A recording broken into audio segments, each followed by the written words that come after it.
The twin girls knocked on the car window of the most dangerous man in Chicago, and he opened the door. In a city where power is measured in fear and mercy is a weakness that gets you killed, Albert Russo had built an empire on ice-cold decisions and calculated brutality. But on Christmas Eve, 2 4-year-old girls with his own dark eyes were about to teach him that the strongest thing a man can do is kneel down to a child's level and say, "You're safe now." The December wind cut through Chicago, like a blade, merciless and sharp. Albert Russo sat in the back of his black Escalade outside Northwestern Memorial Hospital, finishing a phone call that would ruin someone's life. His voice was low, controlled, final. "You have until midnight to transfer the property. After that, I stop being reasonable." He ended the call without waiting for an answer. Reasonable. The word tasted like ash in his mouth.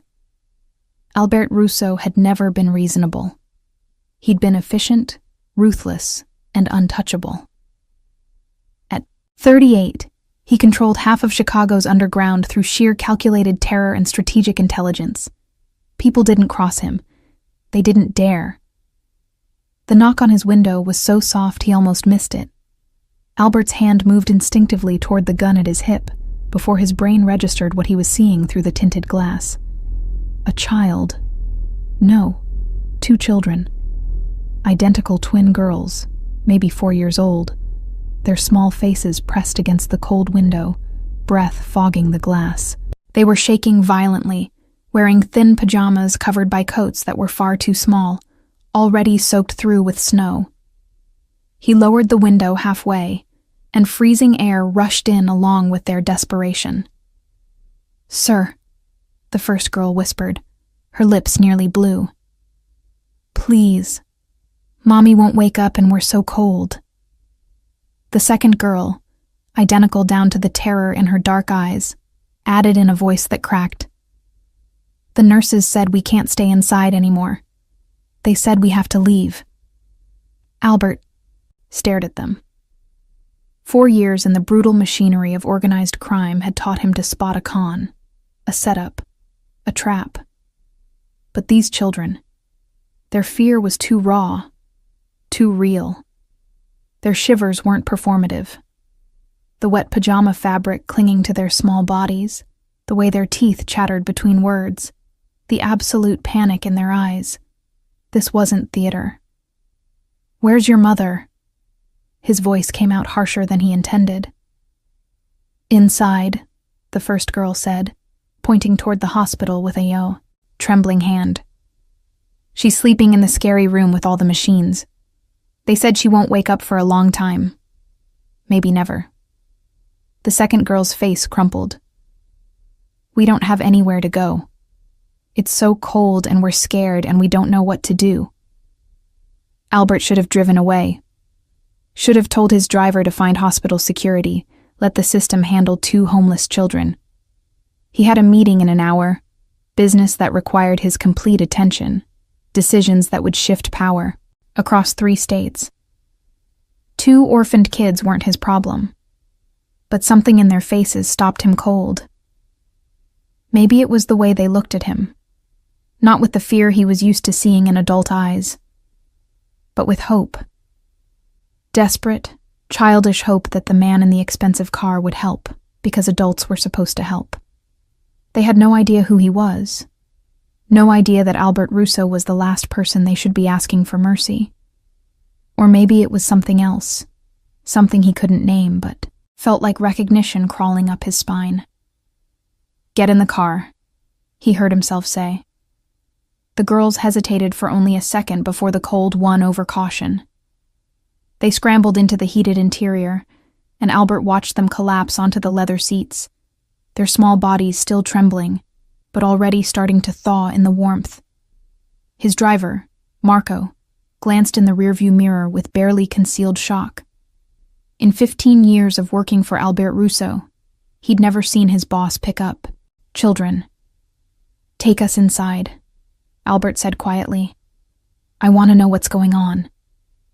The hospital's ICU was a cathedral of beeping machines and hushed tragedy. Albert followed a nurse through sterile hallways while the twins clutched his coat, one on each side, their small, cold hands gripping the expensive fabric like lifelines. The nurse kept glancing at him nervously, clearly sensing something dangerous in his presence but too professional to comment. "The patient is Angelina Torres," the nurse said, checking her clipboard. 29 years old, admitted 3 days ago with severe head trauma, broken ribs, internal bleeding. She was beaten nearly to death. Police are investigating, but she hasn't regained consciousness. Albert's jaw tightened. "And the children?" "They've been here since she was admitted. We let them stay in the waiting room, but..." The nurse's voice dropped. "We can't keep them indefinitely. Social services was called, but with the holiday they're overwhelmed. The girls were supposed to be picked up this morning, but no one came. They stopped outside a room with glass walls. Through the window, Albert saw her. The world tilted. Angelina. 5 years collapsed into nothing. 5 years since she'd disappeared from his life without explanation, leaving only a note that said, "I'm sorry. You'll understand someday." 5 years of forcing himself not to look for her, not to use his resources to track her down, because if she wanted to be gone, he'd respect that. She was barely recognizable. Her face was swollen, bruised purple and black. Tubes ran from her arms, her mouth, machines monitoring every fragile breath. But it was her. The curve of her cheekbone, the shape of her hands resting on the white sheets. He'd memorized those details in the 6 months they'd had together before she vanished. "Mommy's sleeping," one of the girls whispered, pressing her face against the glass. "She's been sleeping for so long." Albert's brain was moving too, fast connecting pieces he didn't want to see. The twins. 4 years old. Dark hair. Dark eyes that matched his own in the reflection of the glass. "No." "What are your names?" he asked, his voice carefully controlled. "I'm Amy," the girl on his left said. "Lily," said the other. "And your last name?" "Torres, like Mommy." Not Russo. Of course not. Angelina had made sure of that. "How old are you?" "We just turned 4, Amy said proudly. "Our birthday was in March." Albert did the math, automatically. Conception would have been June. 5 years ago, right before Angelina disappeared. He looked at the girls again. Really looked. The shape of their faces, the set of their jaws, the way they stood, even at 4 years old, with a certain stubborn tilt to their chins that he saw in the mirror every morning. "Sir?" Lily tugged his coat. "Can we stay with you? Just until Mommy wakes up? We promise we'll be good. We'll be so quiet you won't even know we're there." Amy nodded, desperately. "Please, we don't have anywhere else." Albert Russo had made a career out of cold calculation, but standing in that hospital corridor with 2 children who might be his daughters, looking at a woman he'd never stopped loving, lying broken in a hospital bed, every carefully constructed wall inside him began to crack. "Yeah," he said quietly, kneeling down to their level. His knees protested against the cold floor, but he stayed there, looking into their frightened faces. "You can stay, with me." The relief that flooded their small faces nearly broke him. "Really?" Lily whispered. "Really. But first we need to get you warm, fed, and into dry clothes. Then we'll figure out everything else." As he led them back through the hospital, Albert's mind was already moving through logistics. Security for the mansion, background check on whoever hurt Angelina, DNA test to confirm what his gut already knew, legal guardianship paperwork, protection detail in case whoever did this came back. But underneath the strategic planning, something else was happening. something he hadn't felt in years. The twins' hands in his, their complete trust in a stranger. The way they looked up at him like he could fix everything. It terrified him more than any rival ever had. Because Albert Russo knew how to destroy empires. He had no idea how to protect two 4-year-old girls. But as they stepped out into the freezing Chicago night, and he lifted them both into his car, wrapping his coat around their shivering bodies, he knew one thing with absolute certainty. Anyone who tried to hurt these children would learn exactly why people feared his name. The mansion was silent when they arrived. Albert's estate sat 30 minutes outside downtown Chicago, hidden behind iron gates and mature oak trees that had witnessed 100 winters. The house itself was a monument to wealth and isolation. 3 stories of stone and glass, modern architecture softened by warm lighting that spilled through floor-to-ceiling windows. Amy and Lily pressed their faces against the car window as they drove up the long driveway, their eyes wide. "Is this a castle?" Amy whispered. "Do you live here all by yourself?" Lily asked, turning to look at Albert with something like concern. That question landed harder than it should have. "Yes," he said simply. "That's sad," Lily decided. "Houses should have families." Marco pulled up to the front entrance, and Albert's head of household staff, Rosa, was already waiting. She was 60, efficient, and unshakable. She'd worked for the Russo family since Albert was a teenager. Nothing surprised Rosa, until now. Her eyes widened fractionally as Albert stepped out of the car carrying 2 small girls, one in each arm. "Rosa, I need the guest suite on the 2nd floor prepared immediately. Clean clothes for children, age 4, dinner, and complete discretion." "Of course, Mr. Russo." Rosa's professionalism snapped back into place, but Albert caught the question in her eyes. In 15 years of managing his household, she'd never seen him bring home children.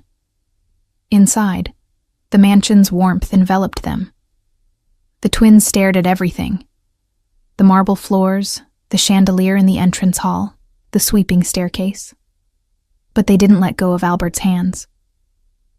"Are we really allowed to be here?" Amy asked nervously. "You're my guests," Albert said, guiding them toward the stairs. "That means you're safe here. No one will hurt you. No one will make you leave." Lily's grip tightened. "Promise?" The word stuck in his throat. Albert Russo didn't make promises he couldn't guarantee, and he'd learned young that safety was an illusion. But looking down at her frightened face, he found himself saying, "I promise." The guest suite had been transformed by the time they reached it. Rosa had somehow manifested warm pajamas, fluffy robes, and stuffed animals in under 10 minutes. A fire crackled in the fireplace, and the 4-poster bed had been piled with extra blankets. "There's a bathroom through there," Albert said, pointing. "Rosa will help you take a warm bath and get into dry clothes. Then we'll have dinner." But neither girl moved. "What's wrong?" Albert asked, crouching down again. "Will you stay?" Lily's voice was so small. "We don't like being alone." Something in his chest constricted. "I'll be right outside the door. I'm not leaving." Amy shook her head. "That's what Mommy said before the ambulance came. She said she'd be right there, but then she went to sleep and didn't wake up." The fear in her voice was ancient, primal. The fear every child has of abandonment, made real by trauma. Albert looked at Rosa, who nodded understanding. "How about this?" he said carefully. "Rosa will help you with your bath, and I'll sit right here in this chair by the fire. I won't leave the room. When you come out, I'll still be here." The twins considered this, then nodded. 20 minutes later, they emerged in oversized pajamas, their hair damp and curling, their faces scrubbed clean. They looked even younger without the grime of 3 days living in a hospital. and they looked so much like him it was almost painful. Albert was exactly where he'd promised to be, sitting in the armchair, still wearing his suit. He'd removed his jacket and rolled up his sleeves, trying to look less intimidating. He wasn't sure it worked. "See?" he said. "Still here." Lily ran to him immediately, climbing into his lap without asking permission. Amy followed, more hesitant, but ultimately unable to resist the pull of comfort. Albert froze for a moment. These small, warm bodies pressed against him, then slowly wrapped his arms around them. He couldn't remember the last time he'd held someone like this. Couldn't remember the last time someone had trusted him with their vulnerability.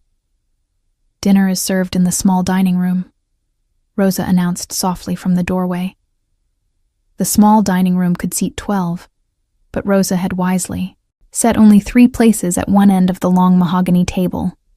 She'd prepared simple comfort food, tomato soup, grilled cheese, apple slices, and the twins ate with the desperate hunger of children who'd been surviving on hospital vending machines.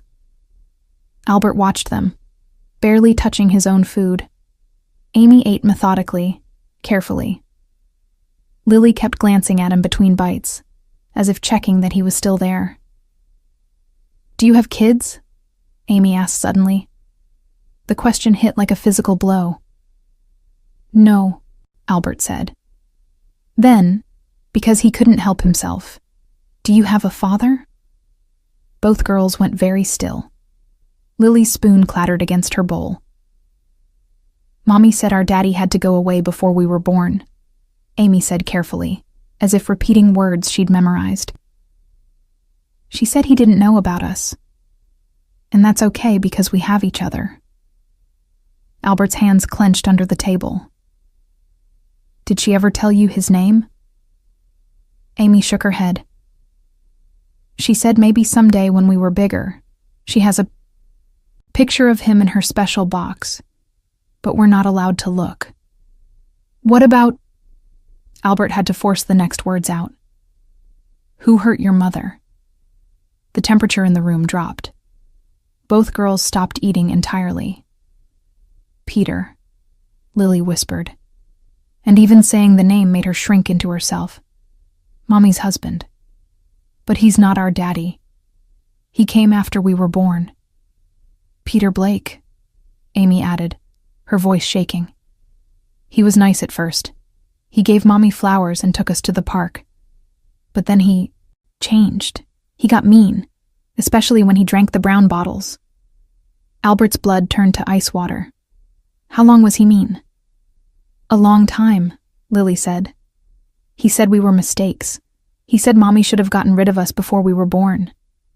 He hit Mommy a lot," Amy continued, clinical now, detached in the way traumatized children learn to be. "We had to hide in the closet when he got angry. Mommy told us to cover our ears and sing songs so we couldn't hear. But we heard anyway," Lily finished quietly. Albert's vision blurred red at the edges. He wanted to ask more, needed to know everything, but the girls were starting to shake again, their breathing quickening with panic. "Hey," he said gently, using every ounce of control he possessed to keep his voice calm. "You're safe now. Peter isn't here. He can't hurt you or your mother anymore." "How do you know?" Amy challenged, and there was so much fear beneath her defiance. "Everyone said we'd be safe before, but he always found us." Albert leaned forward, holding both their gazes. "Because I won't let him. And when I make a promise, I keep it." The certainty in his voice seemed to reach them. The shaking eased slightly. After dinner, Albert carried them back upstairs. They were drooping with exhaustion, but when he tried to put them in the bed, they both clung to him. "Will you stay?" Amy asked. "Just until we fall asleep?" Albert looked at the bed, at these 2 small girls who were probably his daughters, who'd been terrorized and abandoned and were now asking him, a man who dealt in violence and fear, to keep the nightmares away. "I'll stay," he said. He sat on the edge of the bed, and they curled up on either side of him, their small bodies pressed against his legs. He'd never felt more out of his depth. He knew how to negotiate million-dollar deals, how to orchestrate complex operations, how to dismantle rival organizations piece by piece. He had no idea how to comfort children, but as their breathing slowly evened out, as Amy's hand relaxed around his sleeve, and Lily's death grip on his other hand finally loosened, Albert felt something he hadn't experienced in 20 years. Purpose that had nothing to do with power. When he was certain they were asleep, he carefully extracted himself and stood. In the dim firelight, he looked at their faces, peaceful now, free of fear for the first time in days. They looked like Angelina. They looked like him. He pulled out his phone and texted his most trusted associate. Run a complete background check on Peter Blake, Chicago area, married to Angelina Torres. I want everything: criminal history, financials, known associates, current location. Priority 1. Then he texted his private doctor. I need a DNA test. Discreet. Tomorrow morning. 2 subjects. As he left the room, leaving the door cracked open and posting one of his men in the hallway, Albert's mind was already working through scenarios. If the test confirmed what he already knew, in his bones, everything would change. He had daughters, children who'd been suffering while he'd been building an empire, completely unaware they existed, and someone named Peter Blake had brutalized the woman Albert had loved and terrorized his children. Albert walked to his study and poured himself 2 fingers of scotch. He didn't drink it. He just stood at the window, looking out at the snow-covered grounds, processing. The monster inside him, the part that could order executions without, flinching, that could watch men beg and feel nothing, was screaming for blood.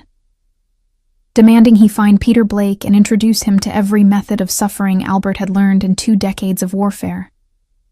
But the man he was trying to become, the man those 2 little girls needed, couldn't solve this with violence alone. For the first time in his life, Albert Russo had to be more than a weapon. He had to be a father.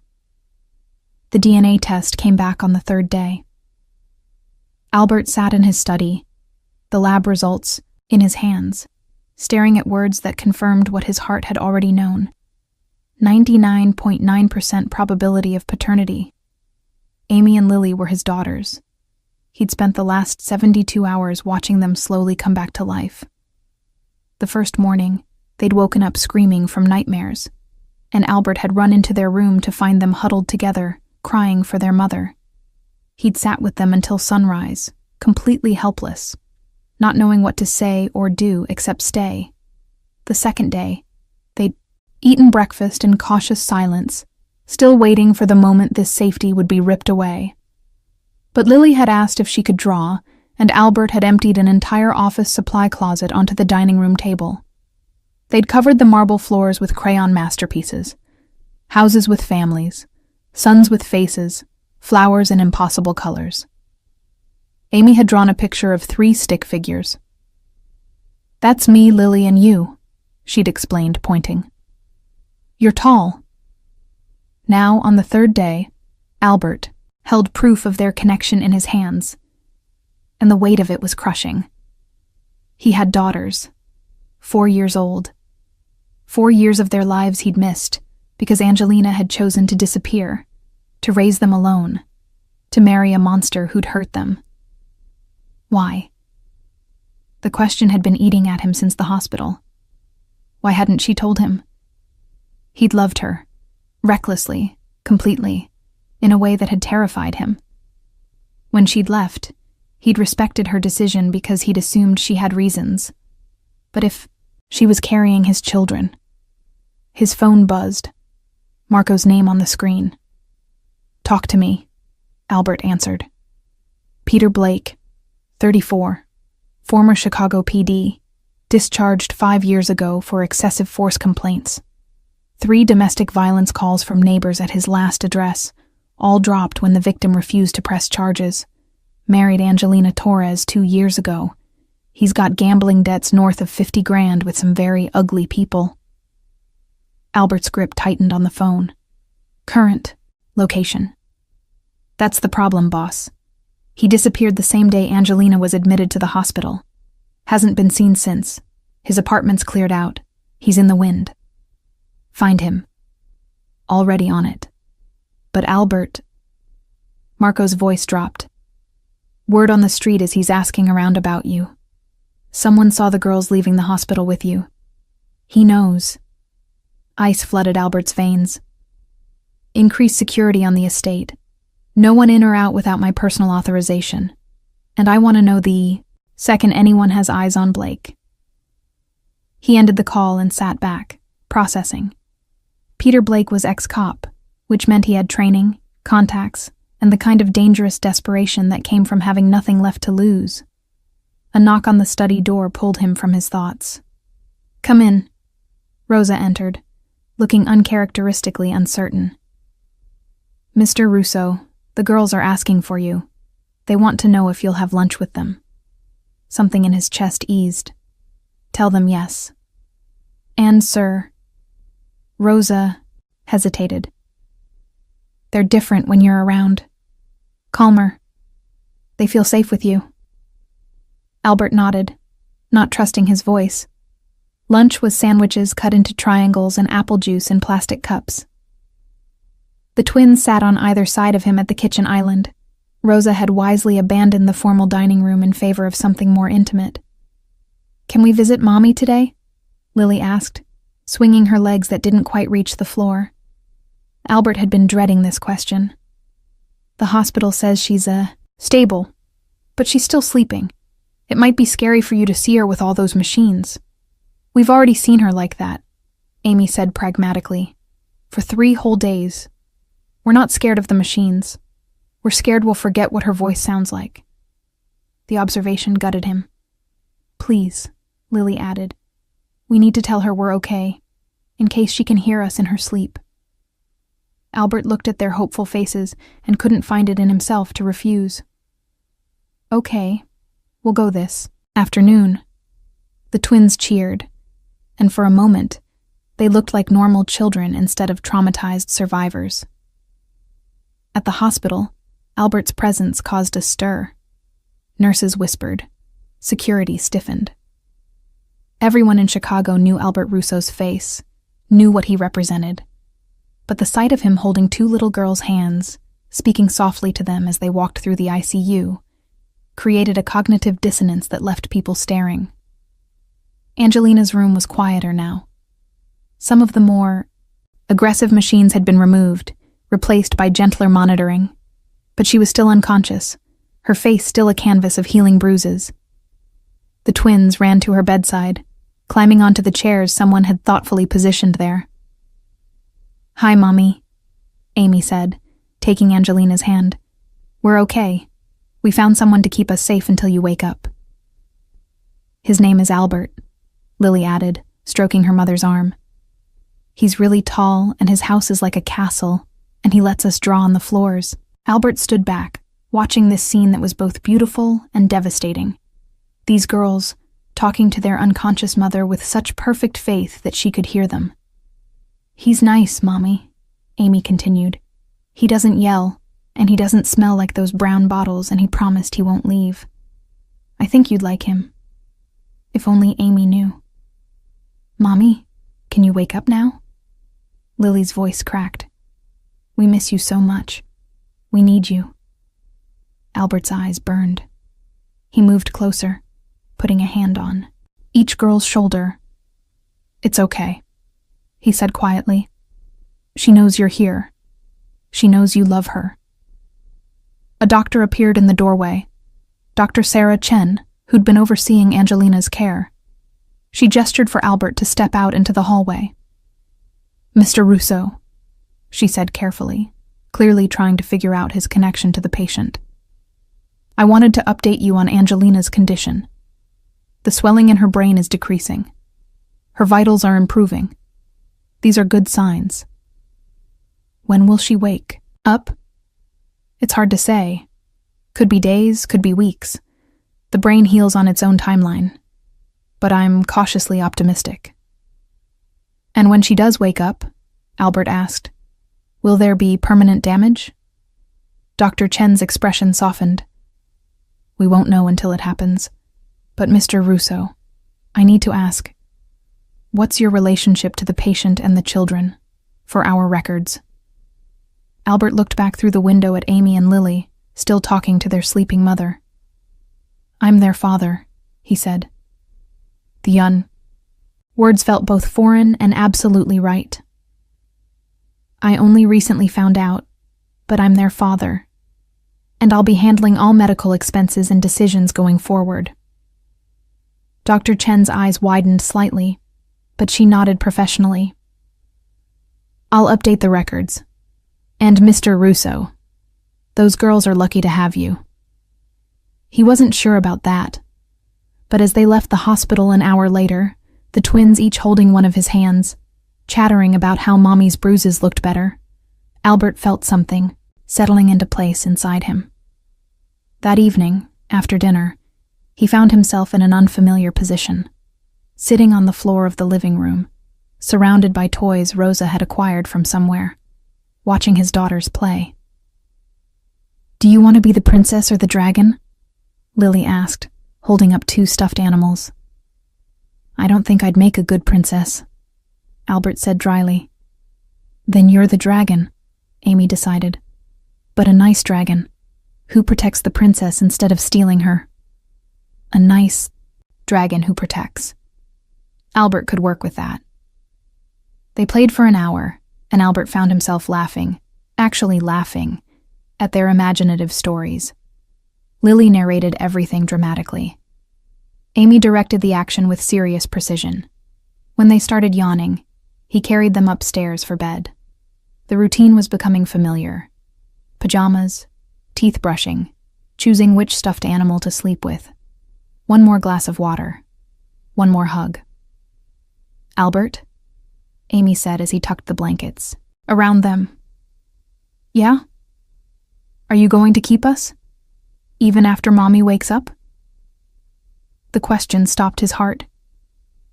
Because we like it here, Lily added quickly.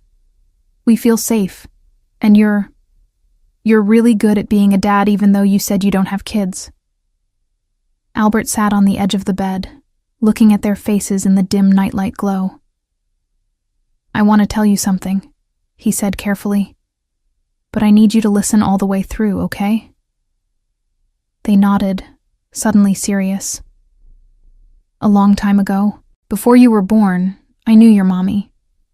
We cared about each other very much. But then she had to go away, and I didn't know she was going to have you. I didn't know you existed. Amy's eyes went wide. You're our daddy? The DNA test says yes. You're my daughters. Lily processed this for a moment. Is that why we look like you? Amy said our eyes are the same. That's exactly why. So, Amy worked through the logic. When Mommy wakes up, we won't have to go away. We can stay with you, like a real family. If that's what you want, and if that's what your mother agrees to, then yes. You'll never have to be scared again. You'll never have to hide in closets or cover your ears. I'll make sure of it. Both girls launched themselves at him, wrapping their small arms around his neck with such force he almost toppled backward. We want to stay, Lily whispered against his shoulder. We want you to be our daddy. Albert held them, these small, fierce humans who'd chosen to trust him, and felt years of ice cracking inside his chest. Then that's what I'll be, he said quietly. Your daddy, for as long as you'll let me. That night, after they finally fell asleep, Albert stood at the window of his bedroom, looking out at the winter darkness. Tomorrow he'd continue hunting Peter Blake. Tomorrow he'd start legal proceedings to establish custody. Tomorrow he'd deal with the empire that still required his attention. But tonight, he was a man who'd just been given the most dangerous gift in the world, something to lose. and he'd burn Chicago to the ground before he let anyone take it away. The nightmare came at 2 a.m. Albert woke to screaming, raw, terrified, the kind that pierces through walls and sanity. He was out of bed and running before his brain fully engaged, his hand automatically reaching for the gun he'd started keeping in the nightstand. The twins' room was chaos. Both girls were sitting up in bed, screaming for their mother, their small bodies rigid with terror. Amy had wet the bed. Lily was hyperventilating, her breath coming in sharp gasps. Hey, I'm here," Albert said, holstering the gun and moving to them quickly. "You're safe. It was just a dream." But they couldn't hear him through their panic. Lily's breathing was getting worse, her lips starting to turn blue. Albert recognized the signs of a panic attack. He'd had enough of his own to know. "Lily, look at me. Look right at me." He cupped her small face in his hands, forcing her unfocused eyes to meet his. "Breathe with me. In through your nose. Slow, that's it. Out through your mouth. Good.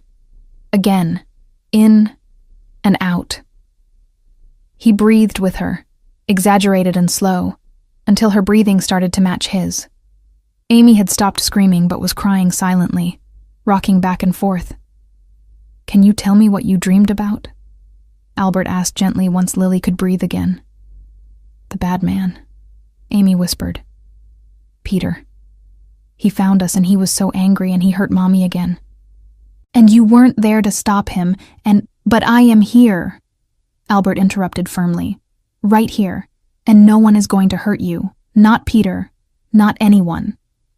"You don't know that," Lily's voice rose, edging back toward hysteria. "He always comes back. He always finds us. Mommy tried to keep us safe before, and he still hurt her." Albert's heart cracked. These children had been living in terror for so long that safety felt like a lie. "Come with me," he said, making a decision. He led them through the quiet mansion, down the stairs, past the formal rooms they'd only glimpsed. They went all the way down to the basement level, a place he never took anyone. His security center. Banks of monitors showed every angle of the estate. Motion sensors, pressure plates, thermal imaging. 3 guards on duty, rotating shifts. The perimeter was lit up like daylight on the screens. "See this?" Albert said, pointing to the displays. "This is every entrance to the property, every window, every door, every possible way someone could try to get in. And see these people?" He indicated the guards. "They work for me. Their only job is to keep you safe. And if somehow, someone got past all of this, they'd still have to go through me." Amy and Lily stared at the screens, their fear slowly giving way to cautious wonder. "No one's ever getting close enough to hurt you," Albert continued. "You understand? This isn't like before. I have resources your mother didn't have. I have people, technology, experience. Peter Blake isn't going to just show up at our door." "But what if he does?"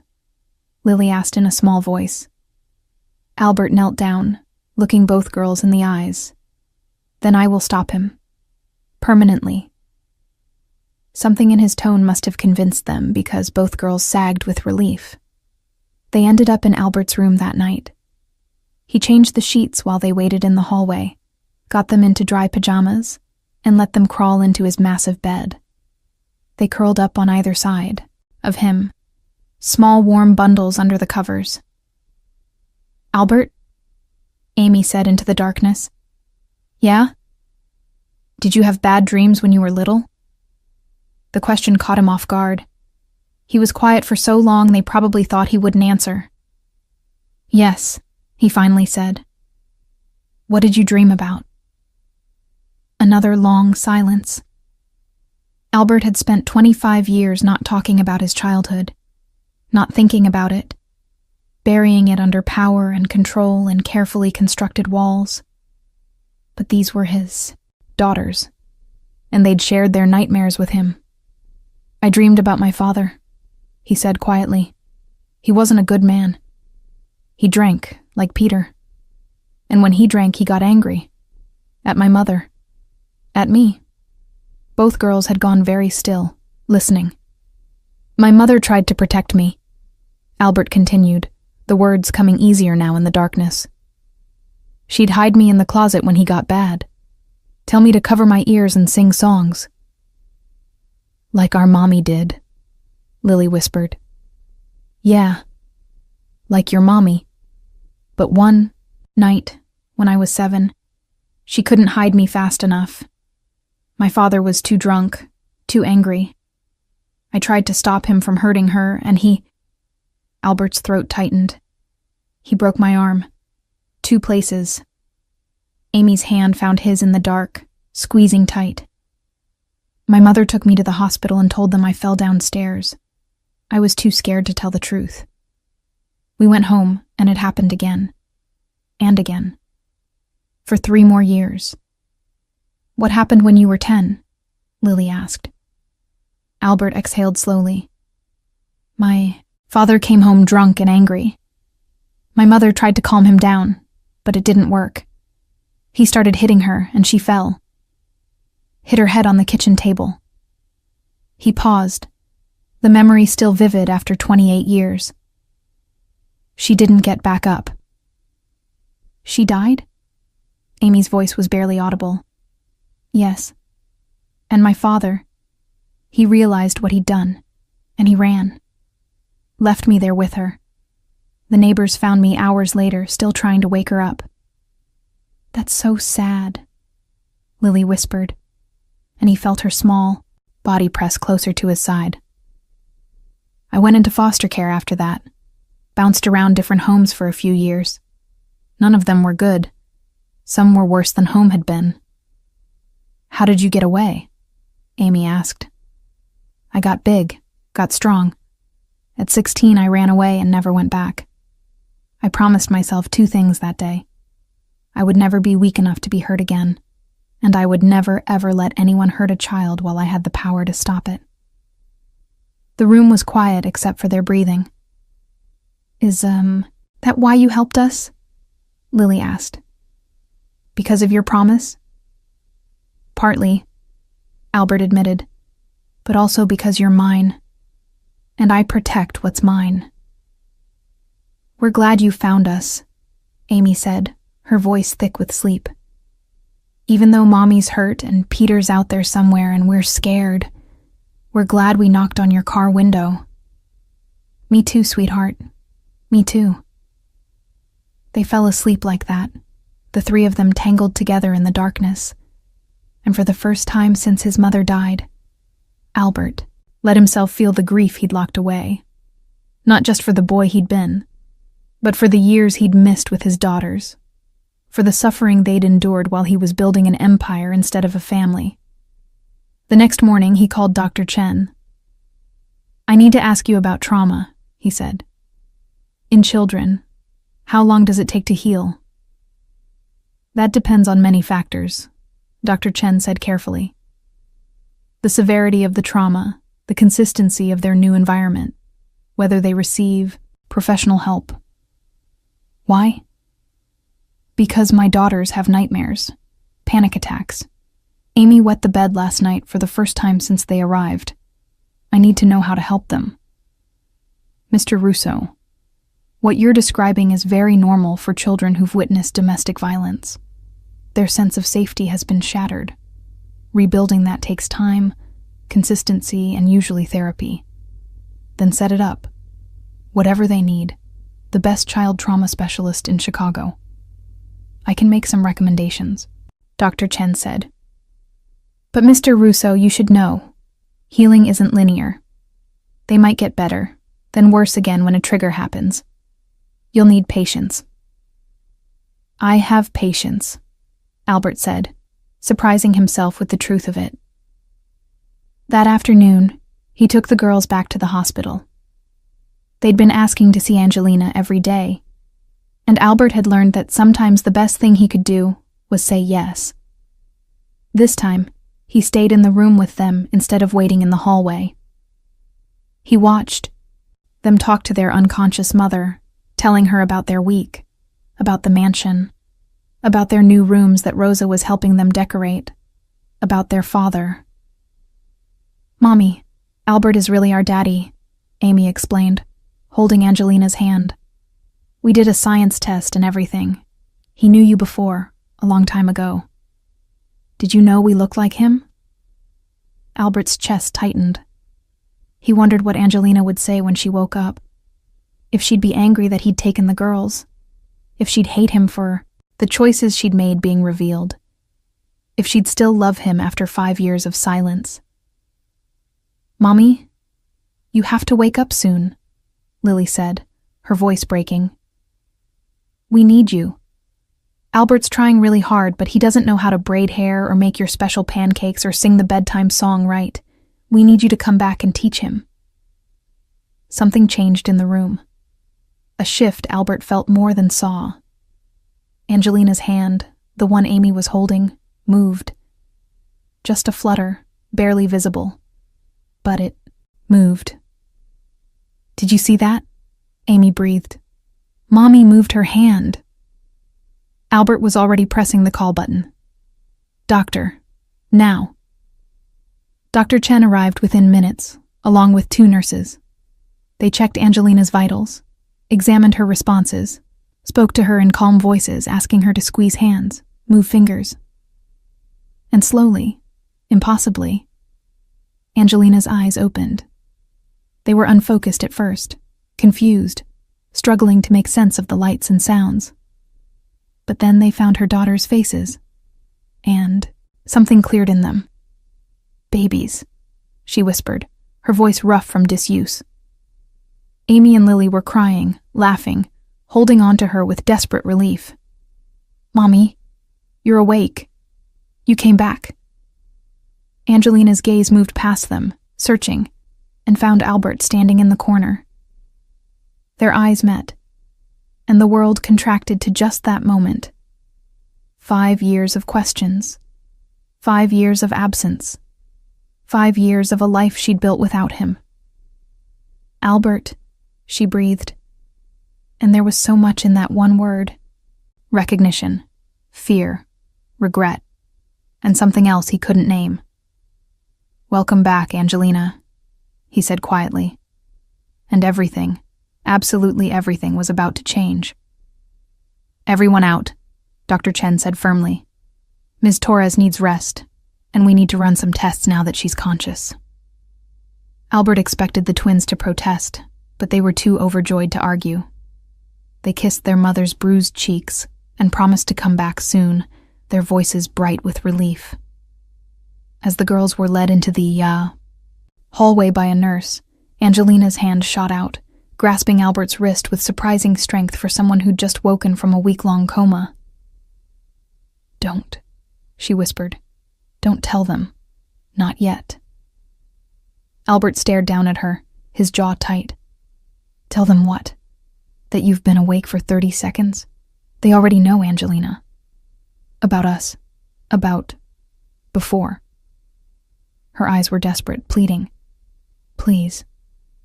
"Too late," Albert said quietly, not unkindly. "They know I'm their father. DNA test confirmed. It 3 days ago." The color drained from her already pale face. "Albert, I can explain. Not here, not now. You rest. Get stronger. We'll talk when you're ready." He pulled his wrist free gently and walked out, leaving her with the medical team. In the hallway, Amy and Lily were practically vibrating with excitement. "She's awake. She knows us. Did you see how she smiled?" Lily was talking a mile a minute. "When can she come home?" Amy asked. "Can we bring her to the mansion? Our room is big, enough for all of us." Home. They'd called it home. "The doctors need to make sure she's okay first," Albert said, kneeling to their level. "She was hurt badly. It'll take time for her to heal." "But she will heal, right?" Lily's voice carried an edge of fear. She's not going to go back to sleep? No, sweetheart. She's awake now, and she's going to get better. The girls hugged him simultaneously, their relief palpable. Over their heads, Albert saw Marco approaching down the hallway, his expression grim. Boss, we need to talk. Now. Albert's stomach dropped. Girls, go with Rosa. She's in the waiting room. I'll be there in 5 minutes. Once they were out of earshot, Marco pulled Albert into an empty consultation room. Peter Blake surfaced 2 hours ago, Marco said without preamble. He was spotted at a bar in South Side, drunk and running his mouth, telling anyone who'd listen that his wife stole his kids and some rich bastard is keeping them hostage. Where is he now? We lost him. But boss, he's not just talking, he's armed, and he's asking around about your estate, your security, your routine. He's planning something. Albert's blood ran cold. Double the security detail. I want armed guards with the girls at all times. No one in or out of the mansion without biometric confirmation. And I want Blake found. I don't care what it costs. There's more. Marco hesitated. Blake filed for custody this morning. Emergency petition claiming you kidnapped the children. He's using his ex-cop credentials, saying you're a known criminal and the kids are in danger. Albert laughed without humor. He beats his wife into a coma and he's worried about the kids being in danger? Doesn't matter. He's got a lawyer, probably the only one desperate enough to take him on. Hearings scheduled for next week. Then I need a lawyer too. Get me the best family attorney in Illinois. Someone who can bury Blake's petition before it sees daylight. Already on it. But, Albert. Marco's voice softened. This is messy. If this goes public, if Blake pushes hard enough, there's going to be media attention. Scrutiny. Questions about your business. I don't care, Albert said flatly. Those are my daughters. He's not getting anywhere near them. When he returned to the waiting room, the girls were drawing pictures for their mother. Normal kid activity, except Amy was drawing a picture of Peter Blake with a big red X over him, and Lily's drawing showed their mom, in a hospital bed surrounded by protective walls. They couldn't even imagine safety without visualizing defense. That night, back at the mansion, Albert sat in his study with his new attorney, Patricia Morrison, a razor-sharp woman in her 50s who'd built a reputation destroying abusive spouses in court. Let me be clear, Patricia said, reviewing the documents. Peter Blake's petition is garbage. He has a documented history of domestic violence. He fled the scene of a crime. And he has outstanding warrants for assault. No judge with half a brain would grant him custody. So what's the problem?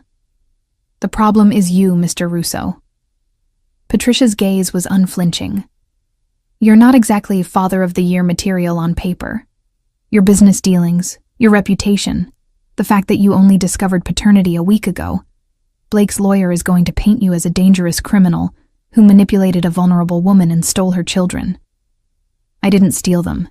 They had nowhere else to go. I know that. But perception matters.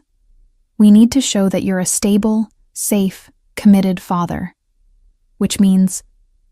She pulled out a list. Full background check, home study, character references, financial disclosure, and you'll need to demonstrate an ongoing relationship with the children that's in their best interests. Albert looked at the list, then at Patricia. Whatever it takes. Good. Because Blake's lawyer is going to dig up every unsavory thing you've ever done. And Mr. Russo, your history isn't exactly clean.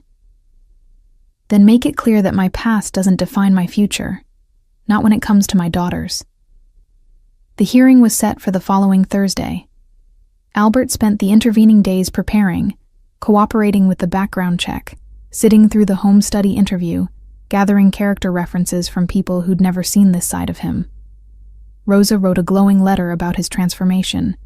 Dr. Chen provided medical documentation showing Angelina's injuries and the twins' trauma. The therapist he'd hired for the girls submitted a report showing their positive adjustment to his care. but none of it stopped the dread coiling in his stomach. The night before the hearing, he couldn't sleep. He walked the mansion's hallways, checking security feeds, double-checking that the guards were alert. At 3 a.m, he found himself outside the twins' door. He eased it open quietly. They were tangled together in sleep, Lily's arm thrown over, Amy's chest, both clutching stuffed animals. Safe. Peaceful. Everything he'd never been at their age. Can't sleep either? Albert turned to find Angelina standing in the hallway, leaning heavily on a walker. She'd been released from the hospital 2 days ago and was staying in the mansion's ground-floor guest suite. Too weak to climb stairs, too vulnerable to be anywhere else. "What are you doing up?" Albert asked quietly, pulling the twins' door almost shut. Pain medication wore off. "I was going to the kitchen for water." She studied his face. "You're terrified." It wasn't a question. "I've faced rival organizations, federal investigations, near-death situations," Albert said. "None of it scared me like the thought of losing those girls." Angelina's expression softened. "You really love them." "They're mine. Of course I love them." "You didn't know they existed a week ago." "Doesn't matter. From the moment they knocked on my car window." He stopped, swallowing hard. Everything changed. They were quiet for a moment, the weight of 5 years of silence between them. "Why didn't you tell me?" Albert finally asked, the question that had been burning in him since the hospital. "Why did you disappear?" Angelina looked away, her fingers tightening on the walker. "Because I was scared. Of you. Of your world. Of what it would mean to bring children into it." "So you married Peter Blake instead?" Albert couldn't keep the bitterness out of his voice. "How did that work out?" "I didn't know what he was," Angelina said, her voice breaking. "He seemed safe. Normal. I thought I was protecting the girls from your world, and instead I brought them into hell." Albert saw tears streaming down her face, and his anger dissolved into something more complicated. "I'm sorry," she whispered. "I'm so sorry for all of it. For leaving. For not telling you. For every choice that led to them being hurt." He could have stayed angry. Should have stayed angry. But looking at her, broken, grieving, drowning in guilt, he couldn't. "We'll talk about this later," he said quietly. "Right now, we need to focus on keeping them safe. Tomorrow's hearing." "I'm testifying," Angelina interrupted. "Patricia told me I don't have to because of my condition, but I am. Peter isn't getting near our daughters. Not while I'm breathing. Our daughters." The words did something to Albert's chest. "Okay," he said. "Then we fight him together." Angelina nodded, then hesitated. "Albert, if the judge asks the girls what they want, if it comes to choosing between me and you, it won't come to that. We're a team now, whether we like it or not." She smiled faintly. "I think I like it. Despite everything, you're good with them. Better than I expected. Low bar. Fair, but still true." She shifted her weight, wincing. "I should get back to bed. Long day tomorrow. Want help?" She looked at him for a long moment, then nodded. Albert offered his arm, and she took it, letting him support her. Wait as they walked slowly back to her room. At her door, she paused. "Thank you," she said. "For everything. For finding them in the cold. For keeping them safe. For being what they needed when I couldn't be." "You're their mother," Albert said simply. "You're what they needed most. I'm just their father," Angelina finished. "You're their father, Albert. And you're damn good at it." She disappeared into her room before he could respond. Albert stood in the empty hallway for a long moment, processing. Tomorrow he'd sit in a courtroom and let strangers judge whether he was fit to be a father. Tomorrow, Peter Blake would try to take his daughters away. But tonight, the girls were safe. Angelina was healing. And for the first time in 5 years, Albert had something worth fighting for that had nothing to do with power or territory or revenge. He had a family, and he'd destroy anyone who tried to take it away. The Cook County Courthouse was cold and impersonal, all marble and harsh, fluorescent lighting.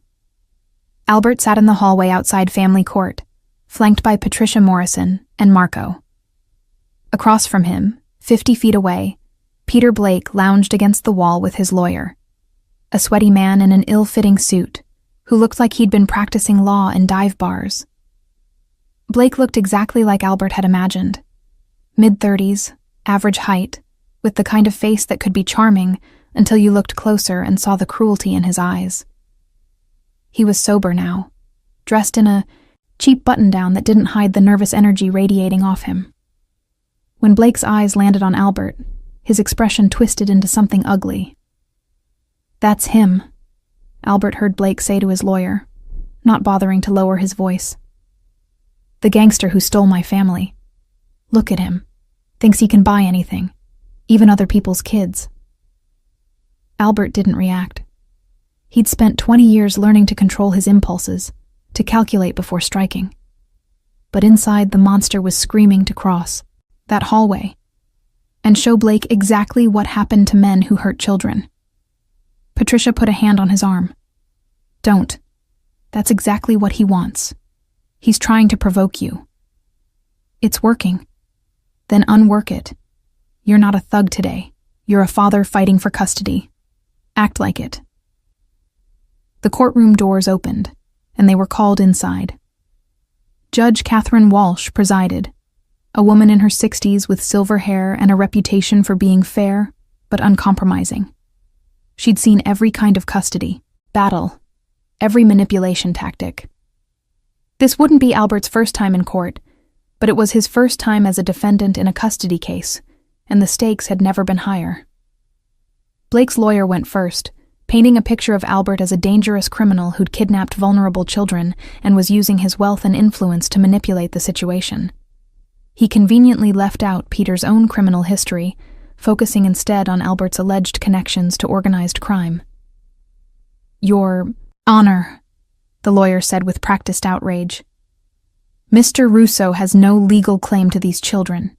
He appeared out of nowhere, took advantage of a traumatic situation, and is now using his resources to keep a father from his family."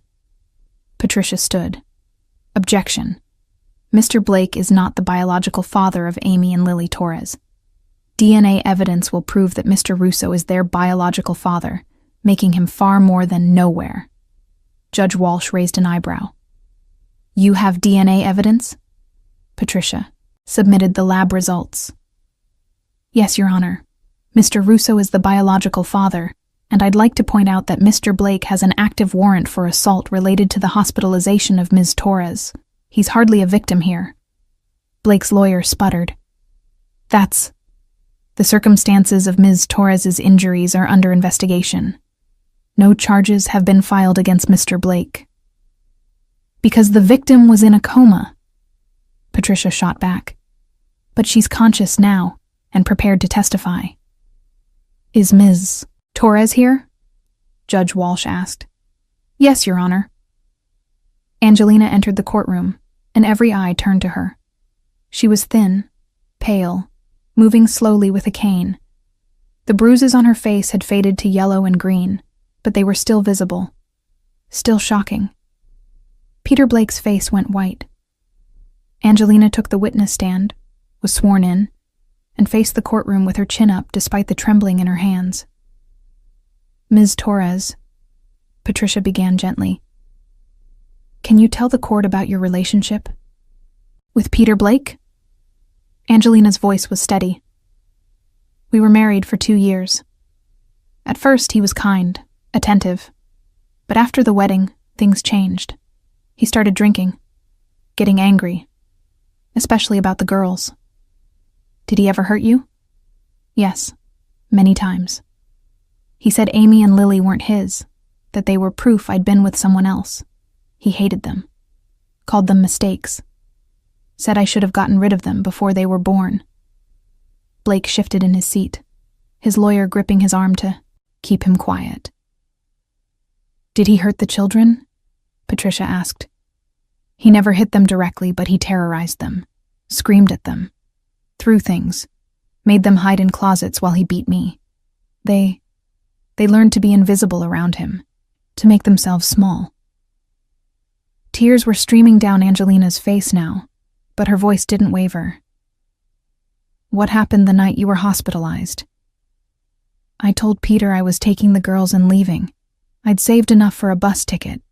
We were going to leave while he was at work, but he came home early, found the packed bags. Her voice cracked.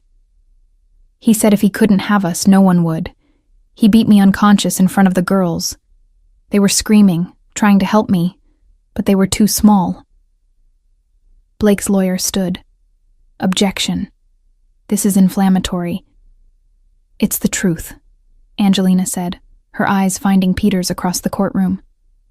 You almost killed me, and you traumatized our daughters. Amy still has nightmares where you're hurting me and she can't stop you. Lily wets the bed because her sense of safety is destroyed. They're 4 years old, Peter. 4. Judge Walsh's expression was granite. Sit down, counsel. Ms. Torres will finish. Do you believe the children are safe with Mr. Russo? Patricia asked. Yes, Angelina said without hesitation. Albert is their biological father. He's provided them with safety, stability, therapy, everything they need. They feel safe with him in a way they never felt safe with Peter. And she looked at Albert for the first time. I trust him with their lives. Patricia yielded the witness, and Blake's lawyer attempted to discredit Angelina, suggesting she was confused from her injuries, that she was being manipulated by Albert's wealth. It didn't work. Angelina's testimony was too raw, too specific, too obviously true. Then it was Albert's turn. He took the stand feeling exposed in a way he never had before. This wasn't a negotiation or a strategic play. This was his fitness as a father being judged, and the outcome would determine everything. Patricia walked him through the basics, how he'd met the girls, his relationship with Angelina 5 years ago, the DNA results confirming paternity. Mr. Russo, Patricia said, you have a reputation in Chicago, a complicated history. Why should this court believe you're capable of being a good father? Albert looked directly at Judge Walsh. Because those girls changed everything.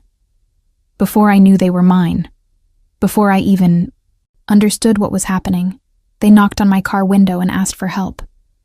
And I couldn't walk away. I won't lie about my past. I've done things I'm not proud of.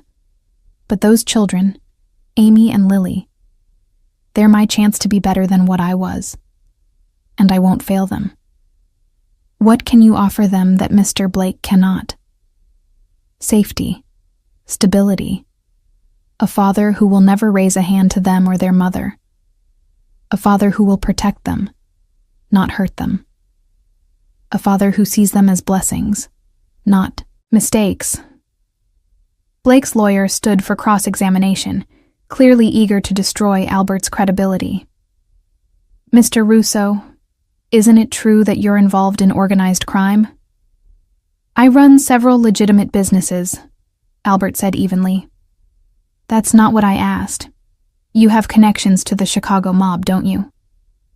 I have connections to many organizations in this city. That doesn't make me a criminal. You've been investigated by federal authorities. Investigated, not charged, not convicted. The lawyer's frustration was visible. You expect this court to believe that a man with your reputation, your history, is suddenly father material? Albert leaned forward. I expect this court to consider what's best for 2 little girls who've already suffered more than any child should. I expect this court to recognize that their mother trusts me, that they feel safe with me, and that I have the resources to give them every advantage.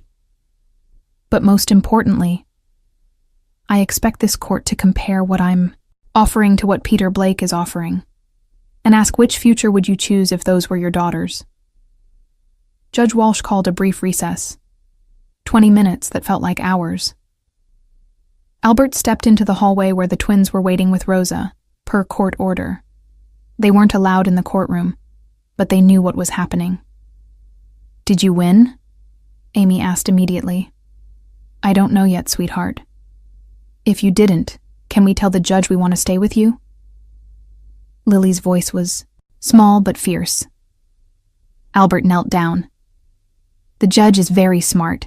She'll make the right decision." When court reconvened, Judge Walsh's expression was unreadable. "I've reviewed the evidence, heard testimony, and considered what's in the best interests of Amy and Lily Torres," she began. "This court finds that Peter Blake presents a clear and present danger to these children based on his documented history of domestic violence and the credible testimony of Ms. Torres. His petition for custody is denied." Blake shot to his feet. "This is bullshit. Those are my—" "Sit down, Mr. Blake," Judge Walsh said coldly, "or I'll hold you in contempt. Furthermore, I'm granting a permanent restraining order. You are not to come within 500 feet of the children, Ms. Torres or Mr. Russo." She turned to Albert.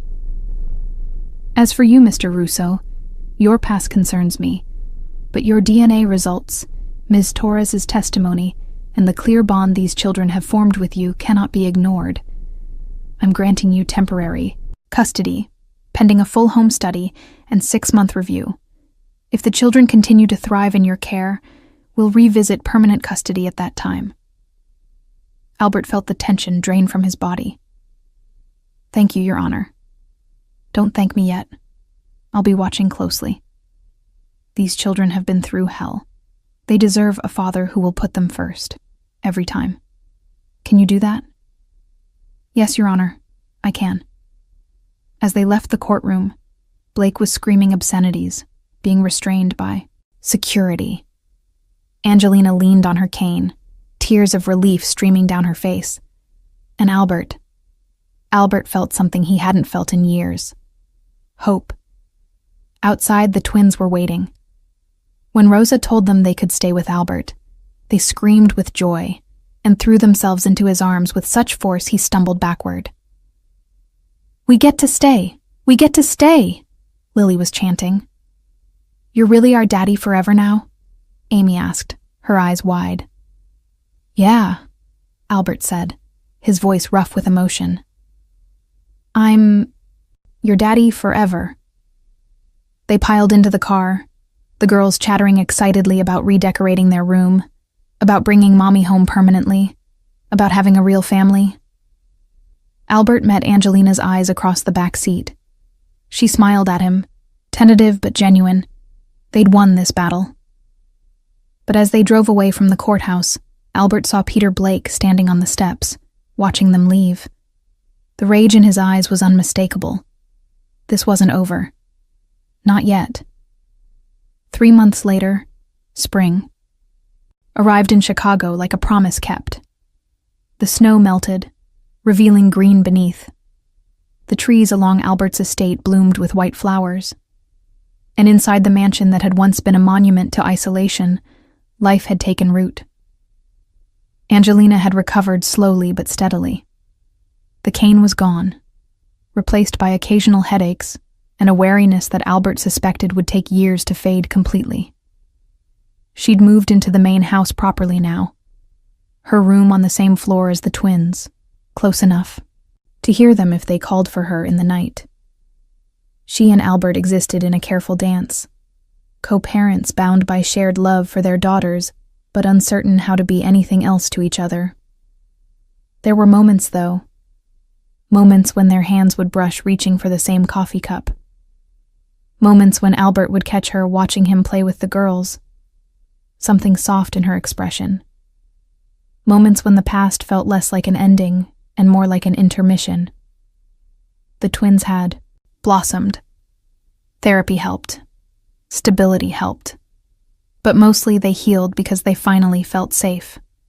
The nightmares came less frequently. Amy hadn't wet the bed in 6 weeks. Lily had started kindergarten and made her first real friend. They called Albert Daddy now without hesitation, and every time they said it, his heart did something complicated. Peter Blake had disappeared after the custody hearing. Not legally. The restraining order was active, and he'd missed 2 court dates for the assault charges. But physically, he'd vanished. No sightings, no contact. Albert's people had searched, but Blake had gone to ground somewhere. Albert told himself to be grateful, to let it go. But something in his gut said this wasn't over. He was right. It happened on a Tuesday afternoon in late March. Angelina had taken the twins to the park, their first outing without security in weeks. Albert had argued against it, but Angelina needed to feel normal again, needed to prove to herself that Peter couldn't control her life forever. They'd been gone for an hour when Albert's phone rang. Angelina's number. He answered expecting to hear about a scraped knee or a request to pick up ice cream on the way home. Instead, he heard screaming. "Albert!" Angelina's voice was pure panic. "He's here. Peter's here. He's trying to take the girls." Albert's blood turned to ice. "Where exactly are you?" "Lincoln Park by the..." The line cut off into chaos. Children crying, Angelina yelling, a man's voice, slurred and furious. Albert was already moving, phone to his ear, barking orders to Marco. "Lincoln Park, now, every man we have. Blake's trying to take the girls." He made it to the park in 12 minutes that felt like 12 hours. His car screeched to a stop near a crowd that had gathered, parents pulling their own children away from whatever was happening in the center. Albert shoved through the crowd and saw red. Peter Blake had Lily in his arms, trying to drag her toward a beat-up sedan. The little girl was screaming, fighting with everything she had. Amy was on the ground, crying, her knee bleeding. And Angelina. Angelina was between Blake and the car, her body a shield despite her terror. "She's mine," Blake was yelling, drunk and desperate. "My daughter. You can't keep her from me." "She's not yours," Angelina screamed back. "You're not on the birth certificate. You have no rights. I raised her. I fed her. He didn't finish because Albert was suddenly there, his hand clamping around Blake's wrist with crushing force. "Let her go." Blake's head whipped around, his eyes widening when he saw Albert. For a second, fear broke through the alcohol haze. Then stupid bravado took over. "This is my family," Blake slurred. "You can't just take them because you're rich. I have rights." "You gave up your rights when you put Angelina in a coma," Albert said, his voice deadly calm. "You gave up your rights when you terrorized 4-year-old girls. Now let go of my daughter before I break every bone in your hand." Blake's grip loosened slightly, and Albert scooped Lily away from him, passing her to Angelina. Then he turned back to Blake. Every instinct screamed to hurt him, to make him pay for every bruise on Angelina's face, every nightmare the twins had, every moment of fear they'd lived through. Albert could feel the monster inside him clawing for release, demanding blood. But Lily was watching. Amy was watching. And Angelina was watching. He'd promised to be better than his past. "You're done," Albert said quietly. "The police are already on their way. You violated a restraining order. You attempted kidnapping, and I have about 50 witnesses." Blake's face crumpled, the bravado collapsing into pathetic desperation. "I just wanted to see them. They're all I have." "You never had them," Angelina said, finding her voice. "You hurt them. You scared them. You destroyed any chance of being in their lives the moment you chose violence over love." Sirens wailed in the distance. Blake looked around wildly, realizing he was trapped. He lunged for Albert one last time, a clumsy swing that Albert dodged easily. Marco and 2 other security guards appeared, restraining Blake as the police arrived. The arrest was quick. Blake went into the squad car still yelling, still insisting the girls were his, still refusing to accept that he'd lost. Albert knelt where Amy sat on the ground, examining her scraped knee. "You okay, sweetheart?" "I tried to. Stop him," Amy said, her voice shaking. "I kicked him like you taught me in safety class. But he was too strong." "You were so brave," Albert said, pulling her into his arms. "Both of you. I'm so proud of you." Lily was still crying against Angelina's shoulder, traumatized but safe. Angelina herself was pale and shaking, but her voice was steady when she spoke. "It's over," she said, looking at Albert. "It's really over now." "Yeah," Albert agreed. "It is." 6 months later, on a warm September afternoon, Judge Walsh reviewed Albert's home study, the therapist's reports, the twins' school records, and Angelina's testimony about their family life. "Mr. Russo," she said, "I'm pleased to grant permanent custody. The children are thriving. You've demonstrated commitment, stability, and genuine care for their well-being. Congratulations." Albert nodded, unable to speak past the emotion in his throat. That night, they celebrated with pizza and ice cream in the mansion's kitchen, a far cry from the formal dining room Albert used to eat in alone. The twins wore matching dresses Angelina had bought, their hair in pigtails, their faces bright with happiness. "Are we going to have the same last name now?" Lily asked, tomato sauce on her chin. "If that's what you want," Albert said. "Would you like to be Lily Russo?" Both girls nodded enthusiastically. "And Amy Russo. Then that's what we'll do." After dinner, after baths and stories and goodnight kisses, after the girls finally fell, asleep tangled together in their bed, Albert found Angelina sitting on the terrace overlooking the grounds. She'd been different lately, softer with him, less careful. Sometimes he'd catch her looking at him the way she used to, 5 years ago, when they'd been falling in love before fear drove her away. "Thank you," she said as he joined her. "For today, for the last 6 months, for everything. They're my daughters. It's not something to thank me for." "It is, though. You didn't have to step up the way you did. You could have provided financial support and kept your distance. Instead, you became the father they needed, the father you never had." Albert was quiet for a moment. "I spent 20 years being angry at my father, angry at the world, building walls and calling it strength. And then 2 little girls knocked on my car window, and every wall I'd built just crumbled." "They have that effect," Angelina said softly. "I spent 2 years trying to protect them from your world, from who I thought you were. I was so wrong, Albert. You're not the dangerous man I was afraid of. Or maybe you are. But you're capable of so much love, so much gentleness. Only with them. With you." The words hung in the air between them. Angelina turned to look at him, and Albert saw something shift in her expression. "Albert, She stopped, searching for words. 5 years ago, I ran because I was scared. But I think I was really running from how much I loved you, how much I wanted to trust you but couldn't trust myself to choose right. And then I chose Peter, and it was the worst decision I've ever made." "You can't know that," Albert said quietly. "Maybe if you'd stayed with me, my world would have hurt you worse. Maybe—" "No." Angelina shook her head firmly.